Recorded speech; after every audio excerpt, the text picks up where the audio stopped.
Very exciting news this morning for the well-being of animals in and around Albuquerque. The American Society for the Prevention and Cruelty of Animals, what you call the ASPCA, is officially welcoming Albuquerque into its system. This is great. Here to talk about it now is Barbara Bruin, the director of the City of Albuquerque Animal Welfare Department, Peggy Weigel, the executive director of Animal Humane, and Karen Medicus, the senior director of community initiatives for the ASPCA, and my boy Badger here. Good morning to all of you. Good morning. Good morning, Matt. Thank you all for coming in. So what does this mean, Karen, and why did you select Albuquerque to become part of the ASPCA and be in this program? Well, it means that the Albuquerque partners are working together to save more lives in the animal shelters, the animals most at risk. In this project, we'll be focusing on pit bulls and chihuahuas.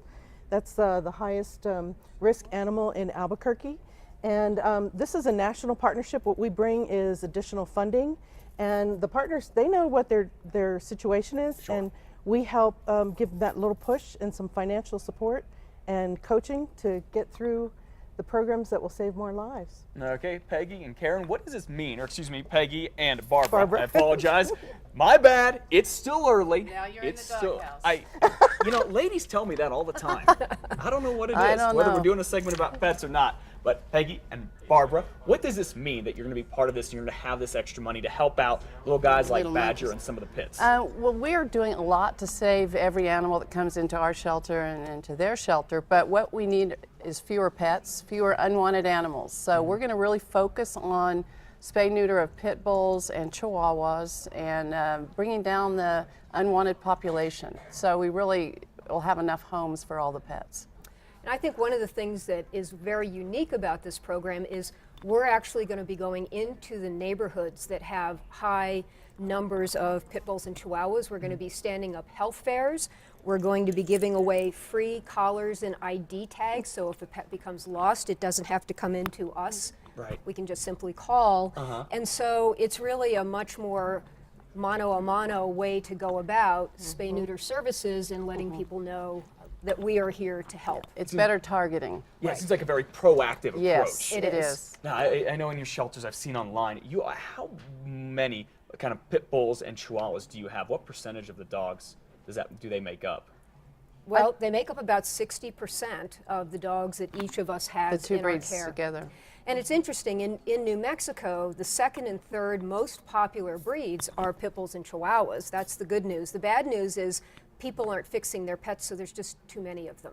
So that's really what we're trying to solve, and the ASPCA will help with that. Did you find that a lot of times it's a monetary issue that people aren't getting their dogs fixed? No, it's not. It's really an awareness issue and a responsibility issue.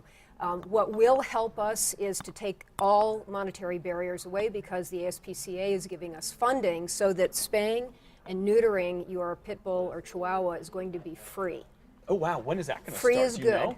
Yeah, it very much is. I know the city has had some clinics as of late for those. Are they going to continue now? Is this going to make it easier? This is separate, but yes, it will. We've had our specials like your favorite, Happy Neuter Year. Happy Neuter Year, and what was the other Beat one? the heat. Yeah, beat the heat. That's going on and now. Really, I mean, with the weather from meteorologist Kristen Van Dyke, it's very appropriate this time of year. So programs like this will be able to Correct. We're continue gonna now thanks to the money. Make it from the easy. Yeah, we're ASPCA. going to make it very easy. And it's been the law since 2006 when the heart ordinance was passed that you have to have your pet fixed if you don't have a permit. Okay. So people need to know that. We need to get the word out more on that. Okay.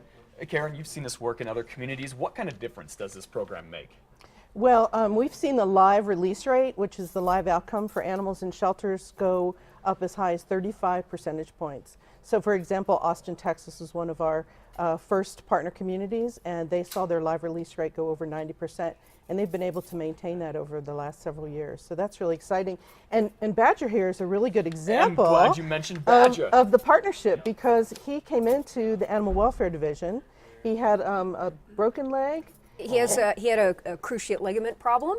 And he got transferred to the Animal Humane. They took Okay. care of the problem, and he's all recovered and ready for adoption. He's ready for his And- new home. Yes, he right. is. Folks can go get him. He's great. You said with other dogs, with people. He's terrific with big dogs, with small dogs. I had him at home last night. I have 5 dogs. I don't live in Albuquerque. And Just want to clarify. just want to clarify. Don't send your police after me. You're in trouble now. Yeah. If so, we want to do the exclusive interview. You Director of Animal Humane. There we Busted go. for having too many dogs Exactly. in the city. Yes. I Okay. am not a hoarder. If you want to find out more about Badger and this program, head to our website, krqe.com, click on the CASA tab. Karen, Barbara, and Peggy, and Badger, thank you so much for coming in this morning. Congratulations on getting the project. We appreciate it very much. Thanks a lot. 727.